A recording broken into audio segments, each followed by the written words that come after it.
If you have any sort of interest in VTubers, then you are probably aware of some of the dramas involving popular VTubers and crazy overzealous fans, like Ruha Rushia, Wori Calliope, Vox Akuma, Orocrony, to name a few. And I'm pretty sure that your typical reaction to these kinds of drama is to roll your eyes into the back of your head and blame mass media, social media in particular, for promoting parasocial relationships on fans, the illusion of intimacy with a persona such as talk show hosts, celebrities, fictional characters, and social media influencers.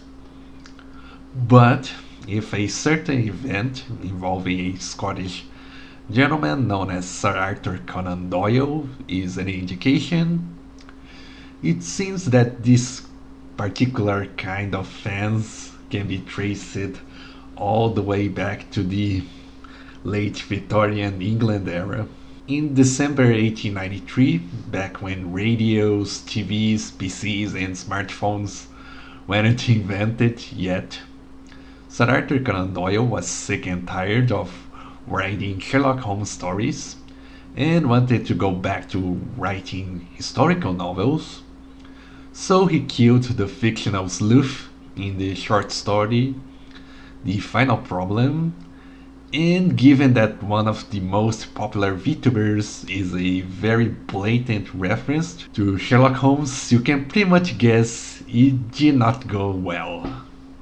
All these historical books had some decent success, though none of it was remarkable. It was still the Sherlock Holmes stories for which the public clamoured, and these, from time to time, I endeavoured to supply.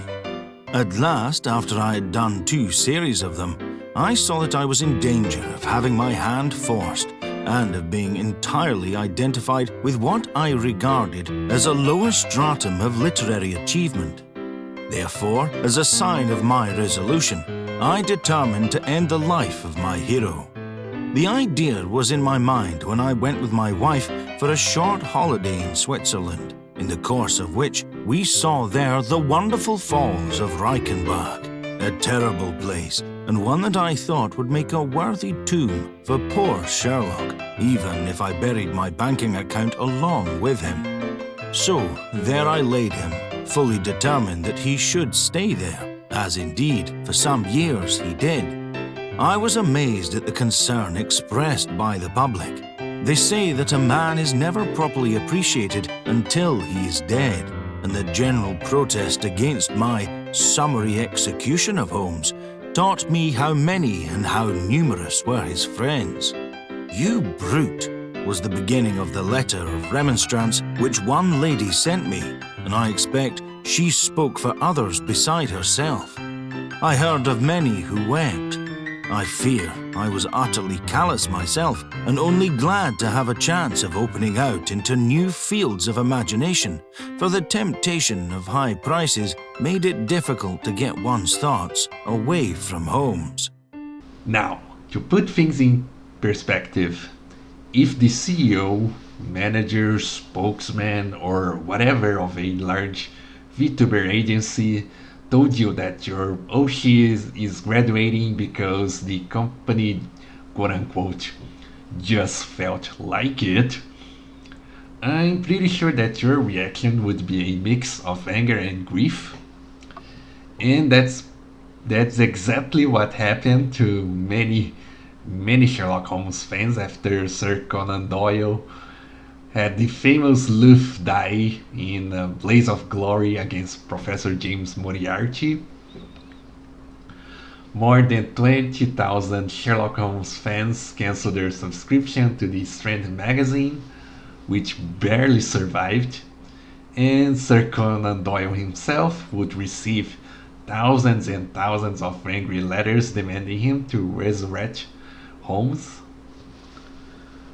Faced with such pressure from the fans and promises of hefty paychecks from publishers, Sir Arthur Conan Doyle would bring Sherlock Holmes back 10 years later. That Sherlock Holmes was anything but mythical to many is shown by the fact that I have had many letters addressed to him with requests that I forward them. Watson has also had a number of letters in which he has been asked for the address or for the autograph of his more brilliant confrere. A press-cutting agency wrote to Watson asking whether Holmes would not wish to subscribe. When Holmes retired, several elderly ladies were ready to keep house for him, and one sought to ingratiate herself by assuring me that she knew all about beekeeping and could segregate the queen. I had considerable offers also for Holmes if he would examine and solve various family mysteries. Once the offer from Poland was that I should myself go, and my reward was practically left to my own judgment. I had judgment enough, however, to avoid it altogether. So yes, Jimmy, the next time you see an Amelia Watson stream, remember that he would not exist if overzealous fans didn't hound Sir Arthur Conan Doyle like a bunch of crazy Karens on the streets.